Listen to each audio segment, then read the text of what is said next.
curhat pilu pasien tak ada yang jenguk saat sakit, iri lihat kamar sebelah. Menjenguk atau membesuk orang yang sedang sakit memang sudah menjadi tradisi di masyarakat kita. Dengan dibesuk, orang sakit yang dirawat ingin dijenguk dan diajak ngobrol atau sekedar bersenda gurau. Namun berbeda dengan cerita pasien ini, ia justru merasa sedih melihat kamarnya sendiri. Masalahnya, kamar di sebelah tempat dia dirawat selalu banyak orang saat jam besuk. Sementara di kamarnya sendiri tidak terlihat satu orang pun yang menjenguknya di rumah sakit. Dalam video yang diunggah oleh pemilik akun Instagram @kepoin_trending, awal video tersebut pun langsung memperlihatkan suasana kamar sebelah yang ramai dengan pengunjung.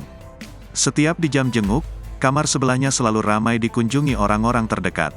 Lalu ia memperlihatkan betapa sepinya kamar yang ia tinggali selama rawat inap. Akhirnya, untuk menghilangkan rasa jenuh, dia pun memutuskan untuk jalan-jalan. Dalam kondisi masih diinfus, dia jalan-jalan di sekitar ruangan kamarnya. Pemandangan tersebut sangat kontras dengan kondisi di dalam kamar tempat dia dirawat. Video wanita mengeluh karena tak ada yang menjenguk seperti pasien kamar sebelah ini mengundang beragam komentar warganet.